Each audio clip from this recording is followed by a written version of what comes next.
What's going on, y'all? It is DB Bray from the Ooh Wee Chronicles, and we are coming live with a guest. We're doing pop-ups now, so this guest is a cartographer. So if you're into fantasy, any kind of map making, anything, he's going to show us the tools he uses and some of the things that he does.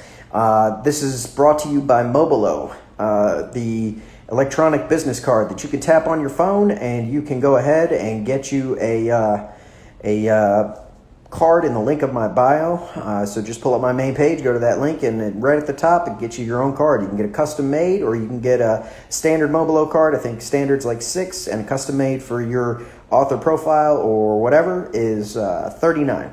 So check it out and let me know if you would like to do that. Any more information, just DM me. Further ado, Heim.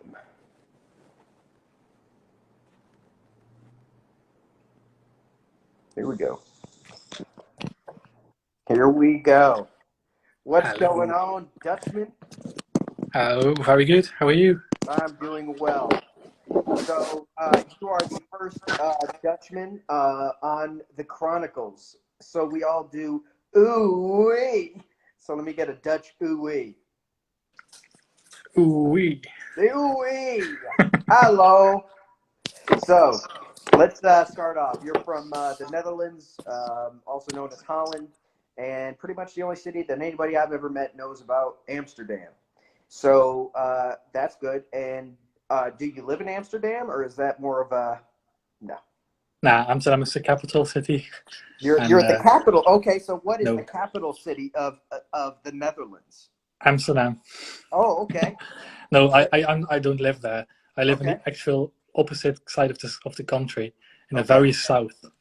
You're very, very south. Okay, yes, Mm. this is a country that runs north to south prominently. It's the little piece that sticks up outside of France, and as you get over into Eastern Europe, so you really can't miss that. If you're wondering where that is, that's next to France, and it points up. That's the Netherlands. So we're just going to discuss that now. So I have my I believe that's a Dr. Pepper hat. They aren't sponsoring the show though, but I'm tired of showing my hairline, so hence the hat. So Heim. I can't really. How do you pronounce it? Geheim. Yes. Not gonna work. Just pretend to spit at someone and then Yeah, yeah, pretend to yeah. swallow I it. get it. I get it. And how do you say your last name? Culture. We're going with Haim. Yes, it's fine. We're going with Haim. I'm not gonna butcher it. It's a lovely name. Is that Nordic or is that Dutch? Oh, it's a Hebrew name actually. It's a Hebrew name actually. You learn It's something new every day. in the Middle East, and at least in Israel, but not in the Netherlands. I'm always the only one with this name. So you are a professional cartographer, is what you're technically known as. And I would love for you to show some maps really quick so that we can see the extent. You guys have to see this. I mean, if you've never seen a real fantasy map maker, Haim is one of the best I have ever seen. And we're going to see some of those maps real quick. So let's show that off and let everybody see those.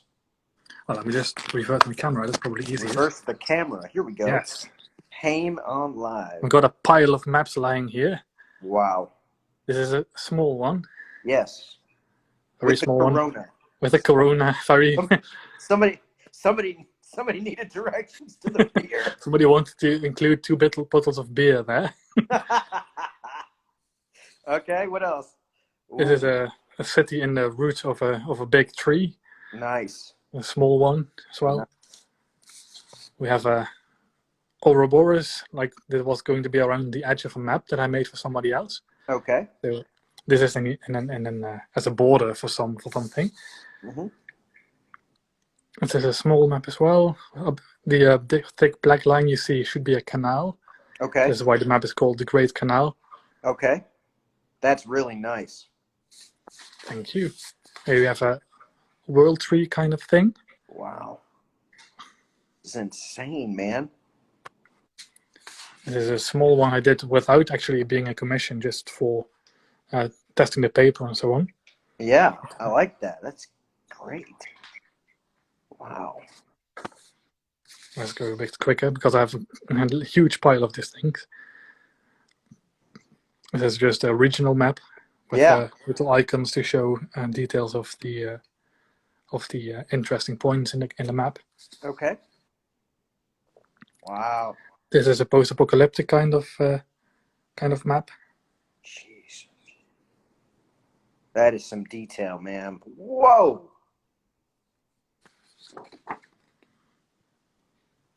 Again, a small region map with a few details about the villages. Unreal. This one is Unreal. on top. Wow. Again, the smaller maps are usually just regional maps. Here's another one. This should be the view from a mountain top. Wow. Jeez. Here's one. This should be in the prehistoric times, which is why the rocks are around it, and you can see the little stick figure man that the caveman drew. Nice. That's attention to detail right there. That's what I'm looking for. He was testing some markers. Yeah. Something. Of course, this is the cross of Jerusalem, which is not Jerusalem, but hey, wants to try some colors. Yeah. There's a compass rose with a knight in it, and some swords pointing out. Wow. Here is with colored pencil to make some difference. Unreal. The Empire of the Phoenix, I called it. This is just a map I did for myself, not on a commission, but. Unreal. Oh, here we come to the larger maps. I should probably stand up. Wow. This is 11 Kingdom kind of map with, you can see the crests of all of the different realms. Wow.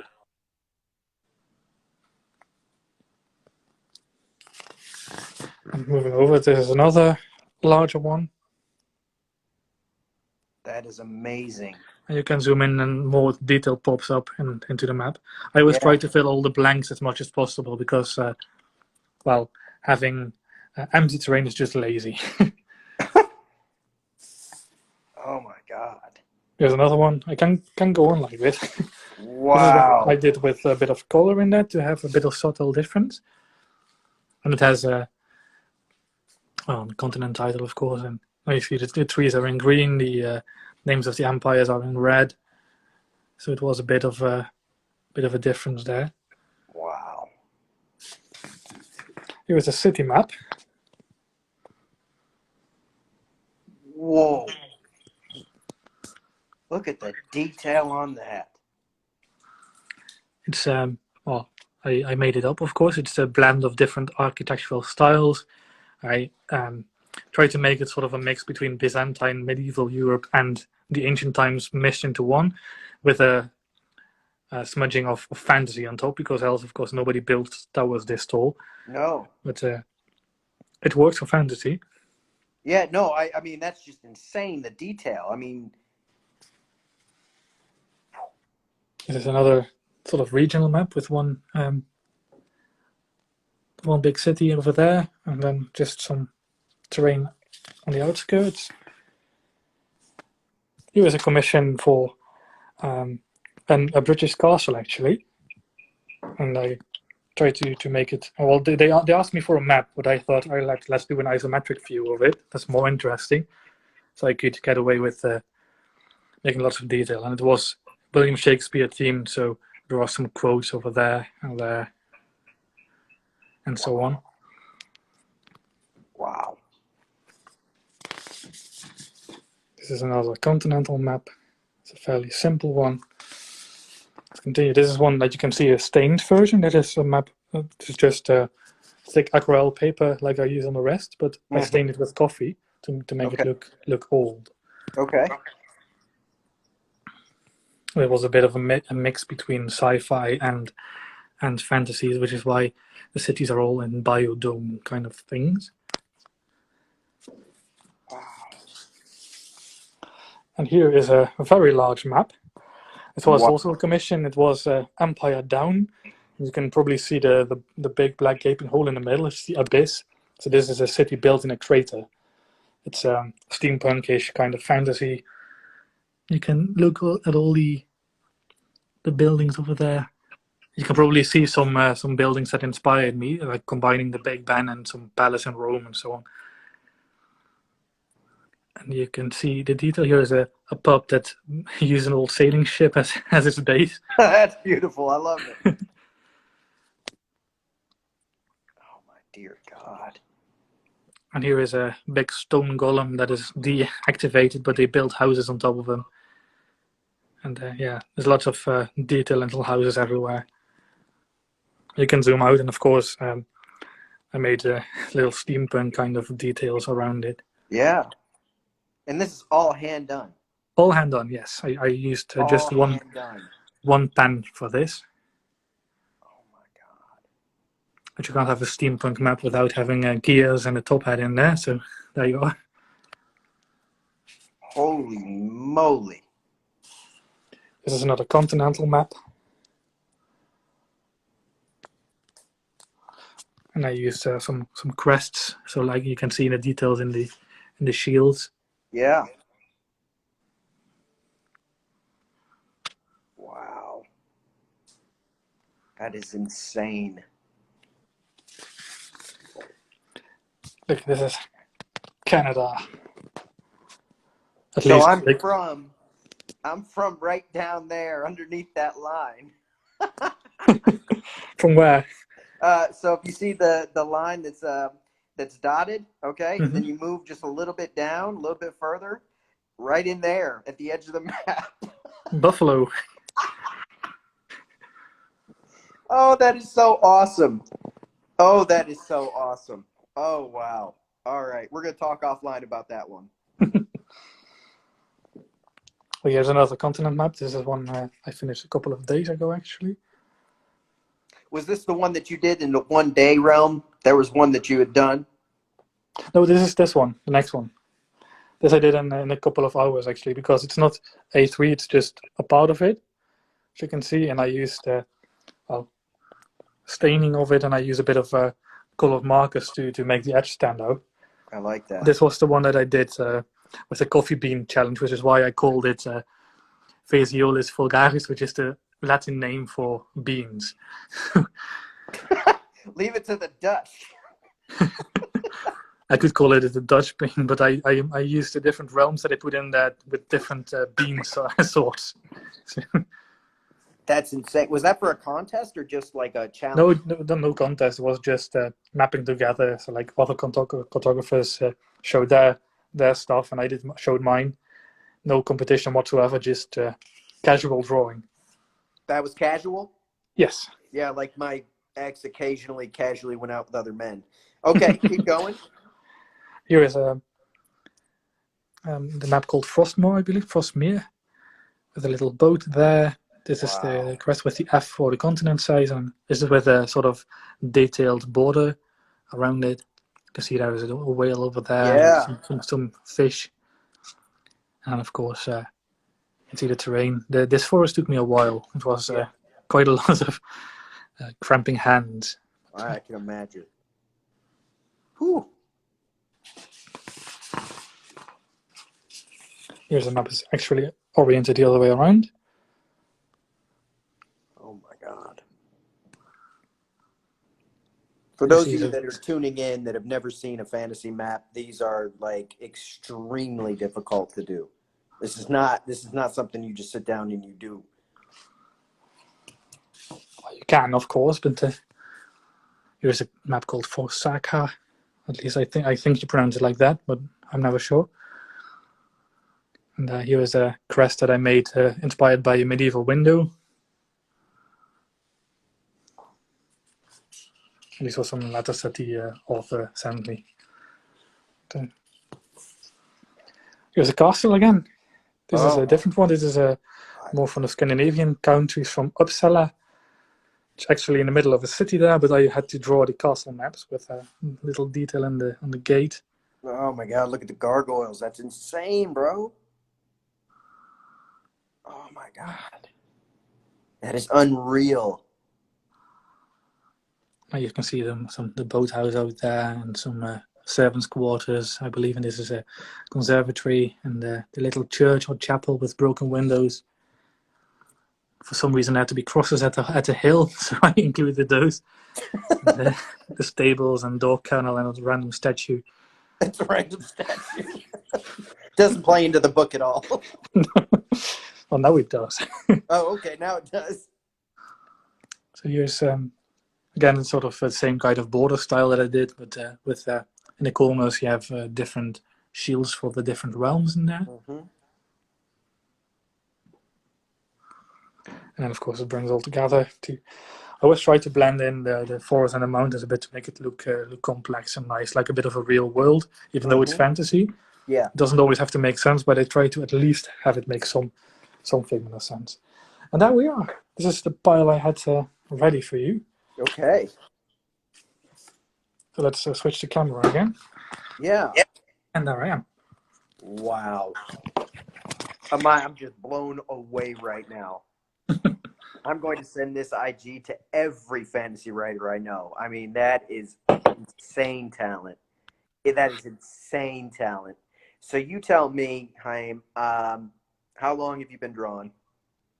Well, since I was a child, I always liked to draw, but I haven't done it seriously in a few years. After graduating, I was a teacher for history, so I sort of focused on all of that. Mm-hmm.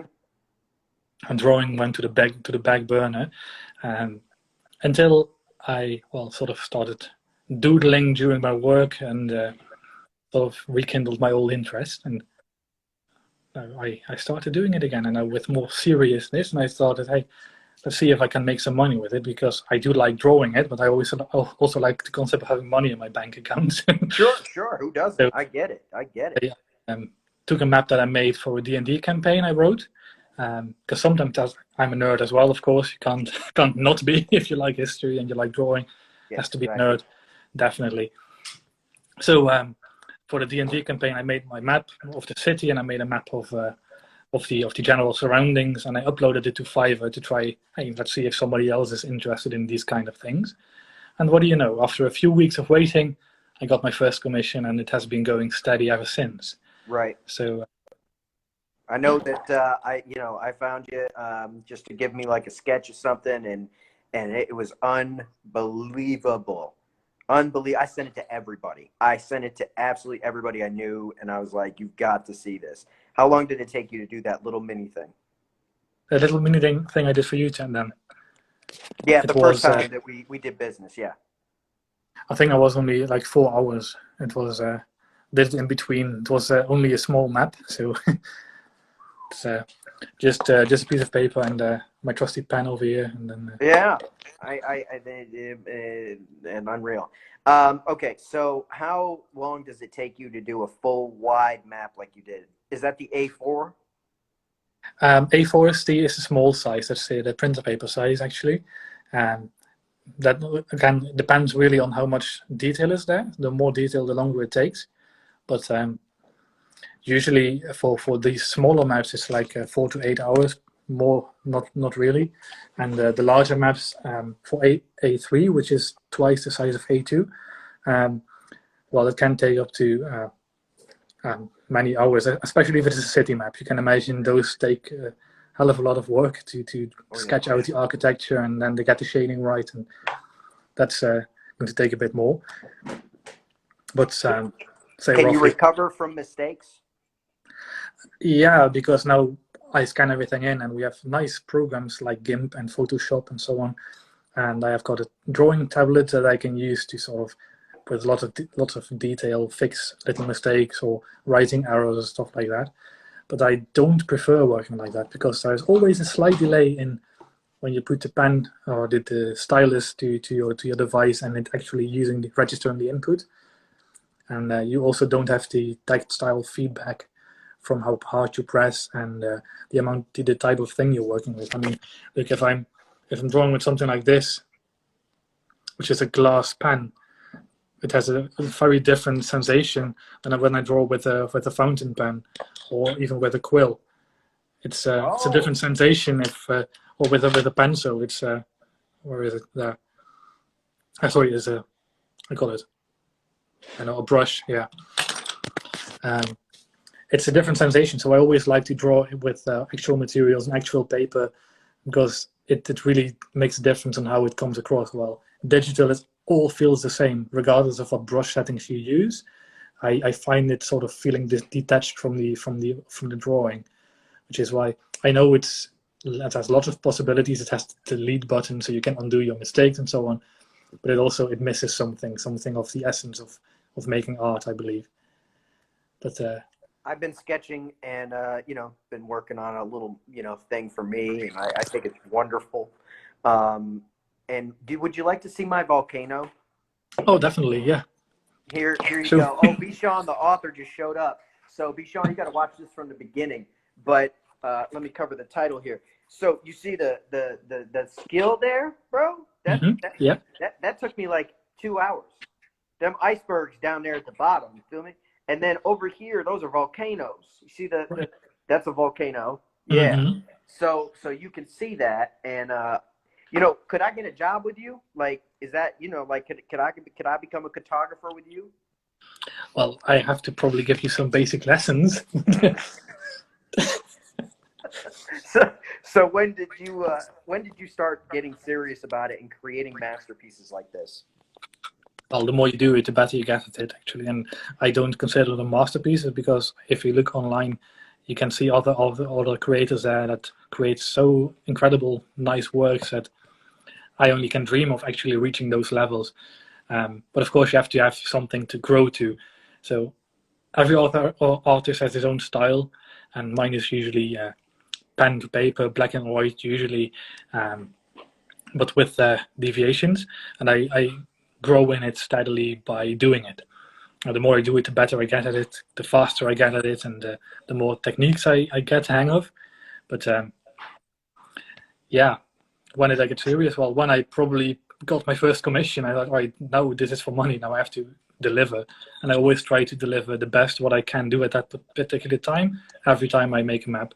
I never try to rush it. I always make it the best that I can do it then, with the instructions I got from the requester. So I always give it my most, even if I had, at some point I had maps on A4 for $15. Of course, I put more effort and time in there than the $15 was worth, but I'm not giving my name to something I'm not proud of. So I always do the best. Yeah, I'm extremely impressed. I watched a whole hour of YouTube to make that volcano. Well, you can learn it. you can try it. I'm impatient. I'm a writer. I want instant gratification. It takes you to do that one map that you did in a day with the actual etching around it. I mean, did you just start at a certain time of the day and you just ground for like 12 hours? Because I saw your comment said, my hands are cramped now. I could imagine. No, actually, on that same day, I actually got the image, and I think it took me 2 to 3 hours to finish it.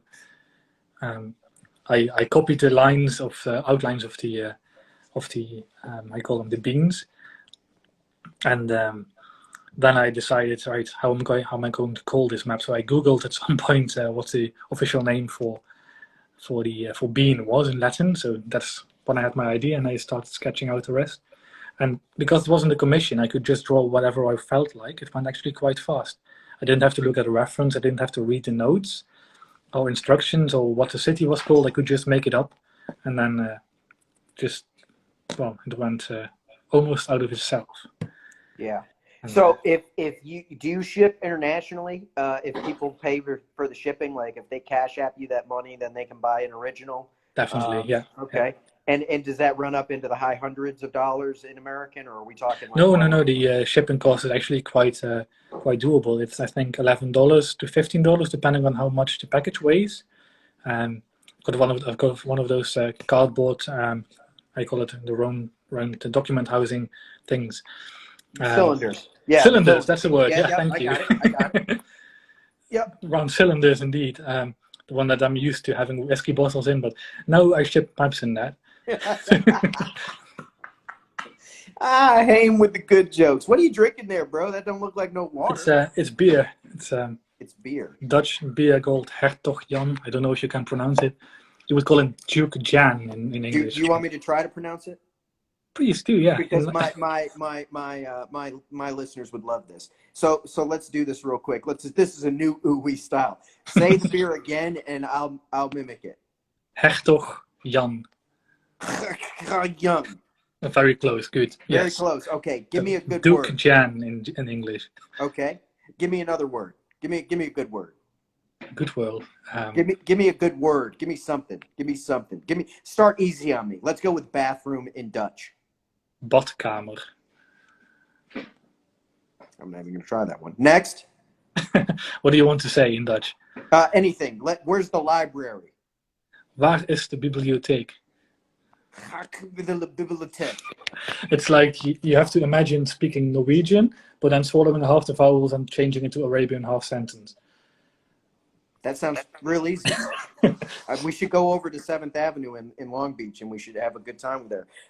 Okay, so let's see. Give me I love you. How do you say that? I'm going to try that tonight. What do you try? Ik hou van jou. And, try one more time. Ik hou van jou. Ik hou van jou. Yes. I probably said, let me put my balls on your chin or something. I think if you say this to a Dutch woman, she'd probably run away. But So, what is your favorite instrument to write with, like to draw with? What is the favorite one? I saw you pulled out the feather pen, which I've written with feather. I've calligraphy dipped in black. What else? for ease of use, I always use my fountain pen, which is this one. Okay. So put the cap off. It's Yep. You can see it's well used. It's a Waterman or Waterman. I don't know how you should pronounce it, but it's a brand from Paris. Okay. But it has a very nice fine tip. Yes. And, I like the ink that they produce as well for it. It's nice and dark with a fine liner. But if you press a little bit harder with a fountain pen, then you get a thicker line, which I like. And I don't have to press it in the ink bottles all the time, because if I use one of these, the glass pens or the quills, I have to put it in the bottle of ink all the time. Yeah. And that's It's nice to do if you have all the time in the world, but if you try to finish a map within a decent amount of hours, then give me a pen. And I prefer fountain pens over fine liners because it has more of a, well, you can do more with it. A fine liner is always the same line. You can probably make some variations by the angle in which you hold it, but with a fountain pen you can do much more, which is why I prefer that one. So do you ever do ball tip, or is it just fine point? I do that as well, but usually only for sketching. I used to draw a lot with it, with ballpoint, with those big pens, the blue ones, and it's actually quite cool to hatch shade with that. You can get a nice level of detail. But what about this? Do you like this? I can send the roll up pens. Yeah, these are the B2P 0.7 bottle to pen. Look at this. Mm-hmm. Nothing. I could use it, but I prefer using actual ink with. Oh, that's why it looks so sharp. Okay, yes. I get it. That's it. But one thing that the listeners may not understand, when you're messing with like dip pens, or you're messing with calligraphy pens, or you're doing feather pen, it bleeds. Mm-hmm. If you're not moving fast, it will bleed. That's why my jaw was dropping, because I can't even imagine trying to draw a mountain with that kind of ink. Are you using a slow dry ink, or are you using a fast dry ink? It's normal. I don't know. It's you don't have to. You should watch out. Let me put it like that. But you don't move your hand over it right away. You have to just get some room there, else you will just ruin the map and you can start over. So it's probably slower drying than a ballpoint, but it's you don't have to wait for hours on it either. So did you teach yourself calligraphy, or did you I did learn that in school? No, I did it by myself. My handwriting is actually horrible. I write way too fast, which makes only me be able to read it, not always all the time. It's great for the wife, isn't it? If the handwriting was some form of certificate for it, I probably could be a doctor, but I would die by the dozens if I would try. So never mind that. But when you stroke the check, I'm sure she looks at the check, the wife, and goes, "Who's this going to?" So how do you say "Who's this going to"? Because I need that one in my repertoire. Naar wie gaat dit? One more time. Naar wie gaat dit? Nach wie gaat het? Yes, almost good. You sound like a drunk Dutchman at the bar. It is Saturday evening. So the whole thing with the calligraphy art and the map drawing. I mean, you say there's people better. I tend to disagree. I've seen some really horrible fantasy maps in fantasy. I mean, I've seen some really, it looks like my stuff. And you look at it and you go, wow, you're in a big 5 publishing house and your map looks like dog shit. And you don't get to choose the person. That's the messed up part. Wow, you have just met Ori Spado. Ori Spado, the accidental gangster, just showed up, Haim. You have no idea. That is the man right there. So I'm going to send him this live so he can see the whole thing. But this is a map cartographer, if you will. Can you pull up that one map, just the one that you did in one day? Can you pull that up again real quick? Let me just get it. Wait, where is it? This Got is a insane. file around here.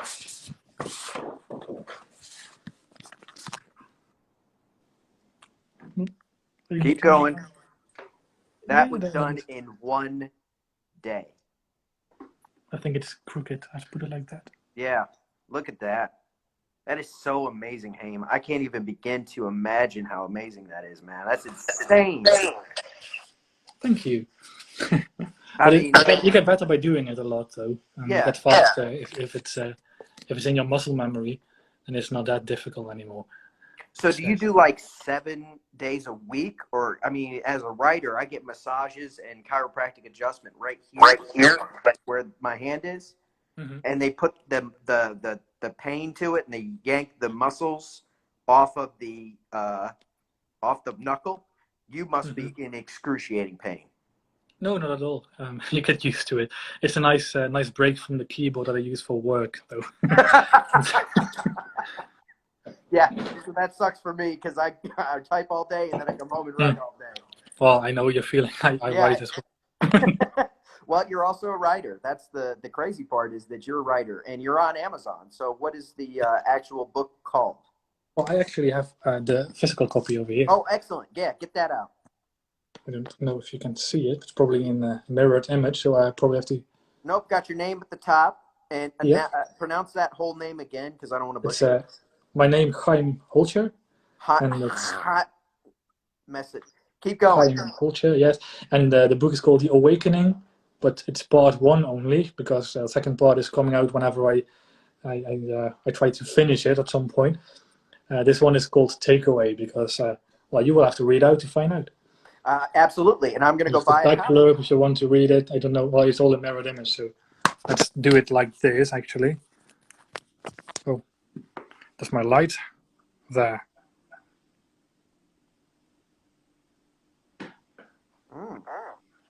I like that. And here is the cover. Yeah, it's a dark cover. Is this a dark bok? Give me the elevator pitch on this one, brother. It's an urban fantasy. Which, for people who don't know, who are not comfortable with genres, it's a fantasy, so weird things happen, magic happens in here, but it's urban, not necessarily playing in a city, but playing in modern day. So it's an office worker who is playing the headline, and it was inspired by myself as the main character, though not very much, only at the workplace I was working then. So needless to say, I didn't work there for long, because you can probably find out why if you read the way I describe the office. But I love books that are written on resentment, baby. No, it's a regular guy like you and me. This is the way I wrote it. I wrote it in the first person perspective, so he is the one who sees it. He has his internal dialogue or monologue, how you want to say it. Mm-hmm. And what happens is, the prompt that I had for myself in my mind is, what happens if from today onto tomorrow you suddenly have magical powers, but you don't really know it? How would you find out? What would happen? This is the prompt of the story, and Well, it blends a sort of not knowing what's real and what's not. The main character doesn't know. His world is going crazy. Weird things are happening. He doesn't know when he's awake, when he's asleep, and yeah, he has to figure it out as he goes.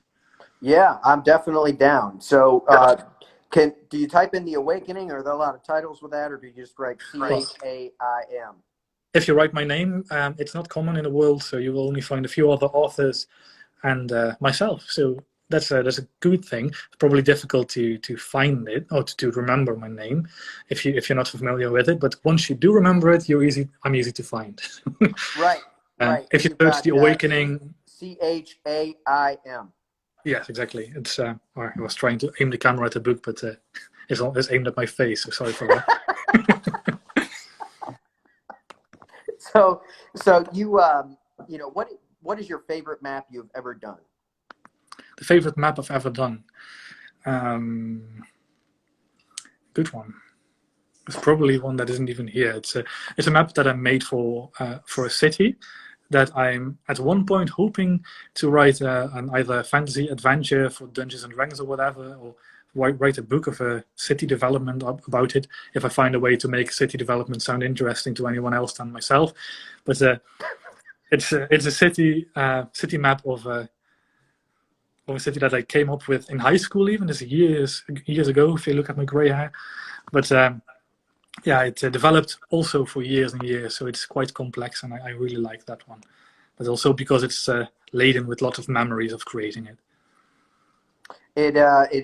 Your talent is unreal. We have already gone over time, but I have to do it because you are an amazing artist. So we are first going to do the 11 rapid fire ooh-wee questions. Are you ready, Haim? Oh, absolutely. All right, here we go. Favorite flower? A rose. Wife's favorite flower? Sorry? Your wife's favorite flower? A rose as well, hopefully. Okay. So you guys didn't meet on Match.com. Okay, I get it. All right. So let's see. Favorite sport? Go with hockey. Let's give something else you can't pronounce. Wushu. One more time? Wushu. Mushu. Yes, almost, but with a W in front of instead of an M. Wushu. Like the little dragon from Mulan, but if you've seen the movie Mulan, the martial art they do there, that's the one. Yeah, favorite sport right there. Practices wushu. Yeah. I'm familiar with it. I could never do it. I'd break my fat ass all over the place. So that's cool. All right. Do you practice wushu? I'm sorry. I did for a long time, but not anymore currently. Remind me not to piss you off. I still have the slight sensation that I want to at some point, but yeah, it's early mornings on Saturday that I have to go, and then the bed is more convenient than the gym actually. So, all right, we did that. Favorite food? Difficult to say. I like lots of different foods. I would say it's a Suriname dish called roti. Masala, you know that maybe? What is it? Chicken masala. Oh yeah, India, Pakistan. Yes, Indian, but then with a flavor from the Dutch colonies at the time. Now they are of course independent, but it's called Suriname. Yep, it's I know. In America, and they have a very nice take on that. Yes, okay. So you're a dad, so this is gonna be a tough question. All right, it's gonna be tough. All right, you are outside a burning building. Okay. All right. Santa Claus and the Easter Bunny are on the top floor. Okay. Who you saving? None of them. I'll let the place burn. Well, Santa Claus ain't coming this year, son. All right. So, okay. Hockey or soccer? Well, being from the Netherlands, I would say it has to be called football, yes. not soccer. So I go for that one. Yeah, I get it. Yeah, that's so. Yeah, I'm doing that for my listeners. We call it soccer here, or football in the European or everywhere else. Nobody's perfect. So, do you guys have a national hockey team there? I don't know. Probably we have a national everything. As long as they can dress a team in orange, they will go for it. Right. But, yeah, I'm not following it anyway. Huge hockey fan. So, all right, let's go with it. Favorite, let's go. Favorite utensil to draw with? A pen, a fountain pen. Fountain pen. All right. Best pen you've ever worked with? Mont Blanc, Writer's Edition from William Shakespeare. Yeah. That's the one that really wrote very nicely. And that's like a $400 pen. Well, a bit higher than that, but I get it. Does your wife have a fjord horse? yes, she does. She And does indeed. what is the fjord horse's name? You really want to go without not pronouncing it? Give me a shot. It's called Verica. Virica. Yeah, and there's another Dutch difficult name. It's a Norwegian one, actually. So you can blame the Norwegians for Oh, wait a that. minute. I can say it right here. Verica. Virica. Yes. Okay. So does this horse run fast? Oh, yes, absolutely. Okay. It's a really a battle pony. Well, it's not a pony, it's a horse, but it's a small one. Okay, yeah, you get in trouble. Good job. You just ended up on the chopping block. Is it a big horse or is it one of those smaller horses that you see? I've never seen a fjord horse up close. I'm a big fan of them. I love horses. Beautiful manes. I think one of the most gorgeous horses on the world. Is that a smaller size horse that you can actually step on and safe for a child, perhaps?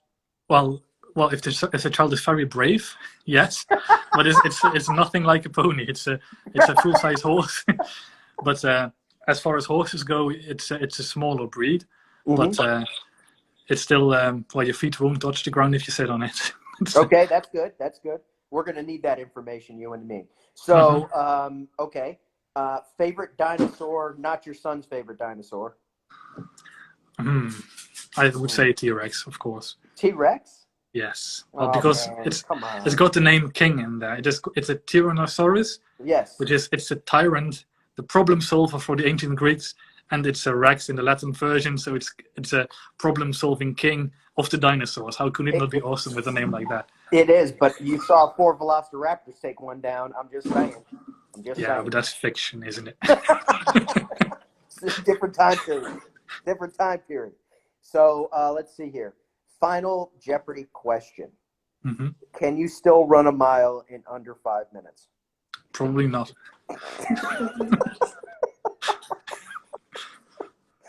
If you let me run on the top of a moving train, then possibly. Oh, damn, Haim. Oh, man. All right. So we've gone about 45 minutes. Usually these are like 20, but you have such an awesome collection. You have so many books behind you. You're such a well-read writer. I'm definitely picking up The Awakening after this. And Awesome. If anybody's getting this on rerun, this is, say it for him. Okay. I call him Haim, but you guys can call him, what is it? Chaim. Haim. Chaim, yes. Like Chaim. Is that exactly, close? exactly. Oh, you should have said that. Chaim. Okay, I got it. All right. I don't even know what that means, but I know it's to life. It's what? To life. It's to life. Yes. Oh, okay. So my parents were very original when I was born, so they said it's a life, so let's call it that. So, all right. If you have a chance, I'd love to do another live soon, and maybe even a live where you're just doing the drawing for an hour. Certainly, if I can figure out a way to hold up the camera while drawing, certainly. Yeah. I would love to sit there and watch that in real time. I mean, it's just amazing. So I really appreciate you coming on the show. I'm going to do, just for folks that are tuning in right now, I'm going to pronounce a couple of Dutch words. Give them to me, whatever you want to do. Right. Boomgaard. Bocart. Yes, close enough. New Amsterdam. New Amsterdam. Good. Schavenshagen. Good enough. Good enough. Would I do well in a bar with that? It sounds fearsome, so probably. It's a charging sound. Don't worry, he has one chromosome too many. Don't mind him. What's the beer name again? What's the beer's name? Hertog Jan. Hertog Jan. Yes. Close enough. So basically, Dutch for an American is just getting loaded and then just trying to say gibberish words in our language. Yeah, making throat sounds. That's close enough. Oh, okay, cool. Well, I'll introduce you to Walt Allen. He does a lot of throat sounds. All right. So I'll let you get back to your wife. Thank you so much for taking 45 minutes with us, and I'll be in touch very soon. All right, thank you for having me on the show, and thank you for hosting me. All Right, right, thank buddy. you. I'll see you soon. See you. Hello. Vaarwel. Fire. Doei. Oh, okay. Wrong one. I got it. All right. I'll talk to you soon, Haim. Doei. All right. Bye bye. Okay, that was Haim Holtier, and he is probably one of the best cartographers I've ever seen. If you aren't familiar with cartography, you really need to catch out. We follow each other, so it is CHAIM, and you can't miss it on my IG. And he is an amazing artist. I've never seen anything like it. So if you're just tuning in, watch it from the replay and see the maps. And if you're really needing a great quality fantasy map at a great price, you really need to get to do that. So I really appreciate everybody tuning in. And this is DB Bray. I'll be back on in about 45 minutes with another guest. So, ooh, wait, Haim.